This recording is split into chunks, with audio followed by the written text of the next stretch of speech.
कि उस समय की ब्राह्मण के लिए रेस्पेक्ट थी, तपस्वी की रेस्पेक्ट थी, उसका आदर था। धर्मराज आते हैं, सबसे पहले उनको प्रणाम करते हैं उस बालक को। कहाँ धर्मराज देव है नहीं, पाप पुण्य का न्याय कर रहे हैं, स्वर्ग नरक में जाने की व्यवस्था कर रहे हैं जीवों की।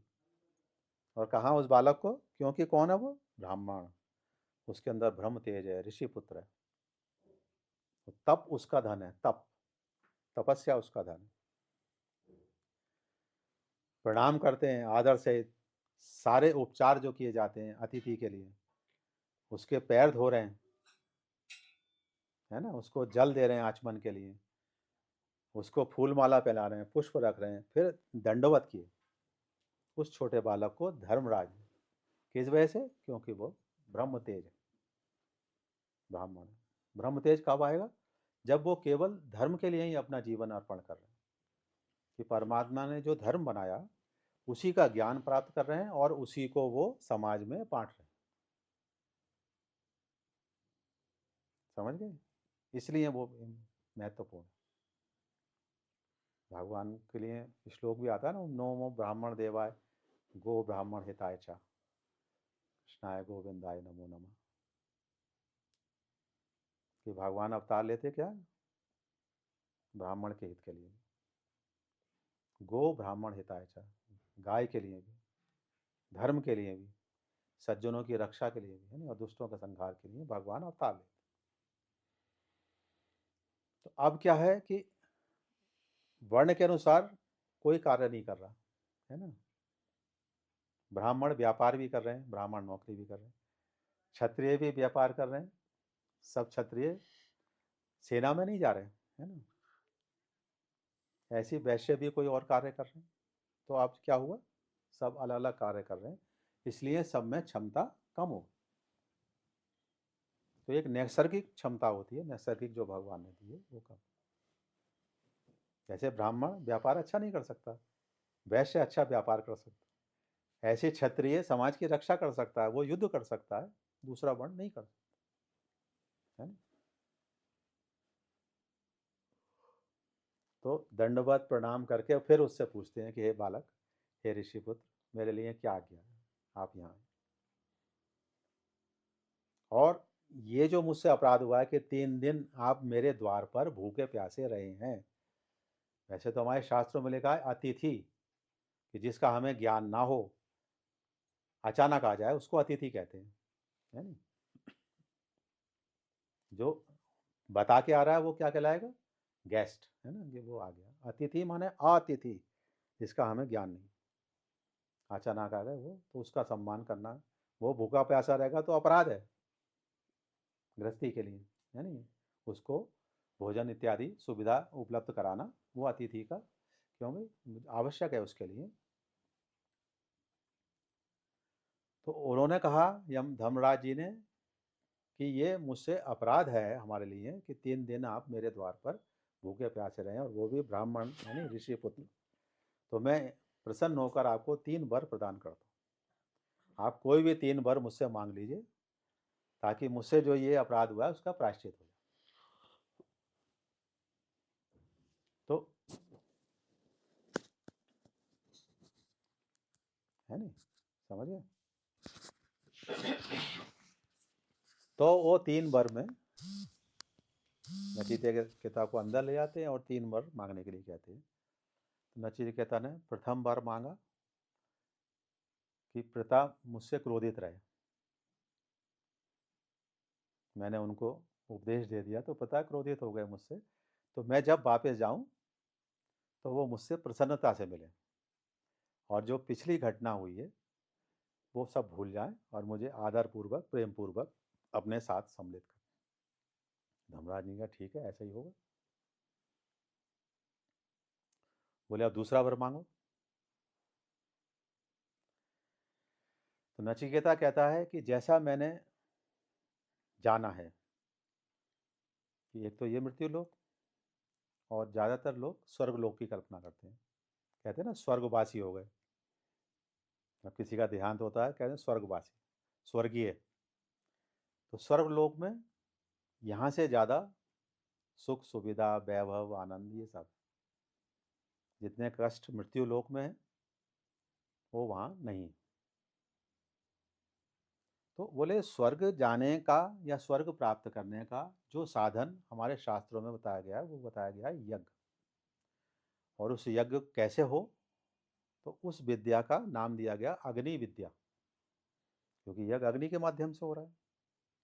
उसमें भी बहुत सारी अग्नि है कि कौन सी अग्नि यज्ञ के लिए ली जाए, कौन सी अग्नि अग्नि जो है वो गृह कार्य के लिए ली जाए, तुम्हारा जो रसोई है उसके लिए ली जाए, कौन सी अग्नि चिता के लिए ली जाए, कौन सी अग्नि हमारे पेट में है वो जठराग्नि नाम है उसका, जो हमारे भोजन को पचाती है ना, तो जठराग्नि है।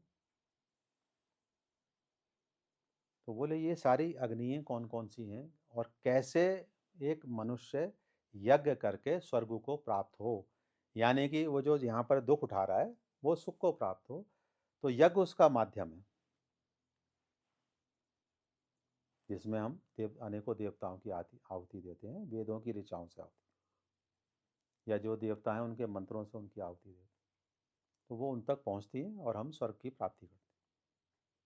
इंद्र के लिए भी कहा गया है कि यदि कोई व्यक्ति 100 अश्वमेध यज्ञ कर ले, 100, तो वो इंद्र पदवी का अधिकारी बन जाए, उसको इंद्र पदवी मिल सकती है। तो कई हमारे यहाँ राजा हुए, राजा नहुष हुए, इंद्र पद के अधिकारी हो गए थे, 100 अश्वमेध यज्ञ। तो यज्ञ उस समय का महत्वपूर्ण अंग था हमारे समाज के लिए भी और परलोक के लिए भी, इस लोक के लिए भी और परलोक। तो बोले वो मैं जानना चाहता हूँ पूरे विधि विधान से कैसे। मैंने यज्ञ देखे हैं, सब कर रहे हैं, लेकिन मैं चाहता हूँ इससे भी और अच्छा कैसे, मुझे कुछ उसमें जो है कमी लगती है, मुझे पूरा आप उसका रहस्य बताइए। तो अग्निदेव बोले ठीक है चलो।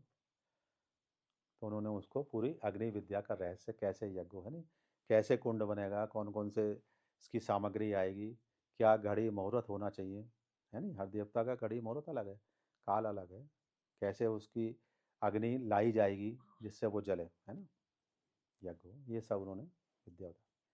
और उसकी बात से इतने प्रसन्न हुए, बोले एक बार मैं तुम्हें अपनी तरफ से देता हूँ, है ना, कि तुमने ये परमार्थ की बात की है ना, कि तुमने ये अग्नि विद्या जाने की बात की, तुम उसका को बताओगे, तो मैं अपनी तरफ से एक बार देता हूँ कि ये जो अग्नि है, जो यज्ञ है, एक अग्नि तुम्हारे नाम से जानी जाएगी।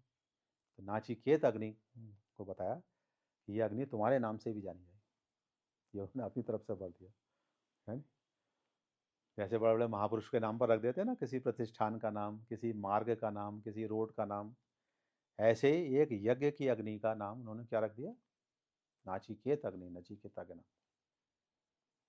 बोले अब तीसरा वर रह गया, वो मांगो। तो नचिकेता तो देखो अब कितना योग्य बालक है ना, वहाँ वो परीक्षा भी लेते हैं धर्मराज कि मैंने तुमने ये पूरी अग्नि विद्या बताई, पूरा रहस्य बताया कैसे यज्ञ होगा, कौन से वेद, कौन सी ऋचाएं, कौन से मंत्र, कौन सी सामग्री सब बोली जाएगी, कैसे होगा, बोले मुझे सुनाओ। तो एक एक शब्द, एक एक वाणी, एक एक स्टेप उन्होंने नचिकेता ने बता दिया। तो बहुत प्रसन्न हुए, बोले भाई ऐसा बालक मैंने नहीं देखा, इतना मेधावी, तुम्हें सब याद हो गया एक बार में, तुम विलक्षण हो, है ना। तो बोले तीसरा वर मांगो, मैं बहुत प्रसन्न हूँ। तीसरा वर उन्होंने मांगा कि धर्मराज ये तो सब हो गया, अब मैं तीसरा चाहता हूँ कि मैंने ऋषि मुनियों से, महात्माओं से ये सुना है आत्मा के बारे में। कुछ लोग कहते हैं कि शरीर के साथ आत्मा भी खत्म हो जाती है, कुछ लोग कहते हैं नहीं, आत्मा समाप्त नहीं होती, वो केवल देह बदलती है, दूसरे में रूपांतर हो जाता है। तो आत्मा को हम ऊर्जा भी कह सकते हैं, जैसे एनर्जी ऊर्जा खत्म नहीं होती है, केवल उसका रूपांतर होता है। यही आज का विज्ञान भी यही कहता है, ट्रांसफॉर्म ही तो होती है क्यों में, एक ऊर्जा से दूसरी ऊर्जा में, तो वो खत्म नहीं होती। तो बोले मैं आत्मा के विषय में जानना चाहता हूँ कि ये क्या रहस्य है जो वेदों में वर्णित है, और परमात्मा से इसका क्या संबंध है ना। एक आत्मा, एक परमात्मा, एब्सोल्यूट सोल, एक सोल हमारे अंदर, एक परमात्मा, वो कौन है? Absolute soul. और सारी आत्माएं उनसे, भगवान से जुड़ी हुई हैं। इसलिए भगवान जो सोचेंगे, तो क्योंकि सारी आत्माएं उनसे जुड़ी हुई हैं, कनेक्टेड है, तो वो सब उनके भगवान के विचार अपने आप पहुंच जाएंगे सबके। सब वैसे ही व्यवहार करने लगेंगे, वैसे ही सोचने लगेंगे। अब यहाँ पर आई जो एक शब्द आया कि ये आ गई क्या, जो अभी मैं थोड़ी देर पहले तुम्हें बता रहा था, ये सबसे हायर स्टेज आ गई। सबसे ज्ञान की अंतिम अवस्था आ गई कि हम ब्रह्म के बारे में जानें, आत्मा के बारे में जानें, परमात्मा के बारे में जानें। तो उसके लिए क्या आवश्यक है? धर्मराज ने कहा कि भाई योग्यता आवश्यक है। मैं तुमसे प्रसन्न हूँ, वो अलग बात है, लेकिन अब मैं इसके लिए परीक्षा लूंगा कि तुम उस ब्रह्म तत्व को जानने के योग्य हो भी या नहीं। आज जैसे अनेकों जगह कथाएं होती हैं, श्रीमद् भागवत, श्री रामचरितमानस, उसमें लिखा होता है कि वक्ता के ये गुण होने चाहिए और जो श्रोता हैं उनके ये गुण होने चाहिए। तब सुनाने वाला भी अच्छी बात सुना सकता है और सुनने वाला भी अच्छी बात ग्रहण कर सकता है शीघ्र ही। तो इसलिए वो धर्म विषयक प्रश्न जो तुम्हारा है ब्रह्म तत्व परमात्मा के बारे में, उसके लिए योग्यता मापदंड है। मैं जब तक ये नहीं जान लूं कि तुम उस परमात्मा तत्व को जानने के योग्य हो नहीं, मैं नहीं। तो उन्होंने फिर धर्मराज ने अनेकों परीक्षाएं ली जो इसके अंदर आती हैं। तब ये शुरुआत हुई। आगे इसके बाद फिर आत्मा और परमात्मा और धर्म के बारे में संवाद आएगा, नचिकेता और धर्मराज के मध्य ये संवाद आएगा। तो उन्होंने जो परीक्षाएं ली वो भी परीक्षाएं अभी बताएंगे।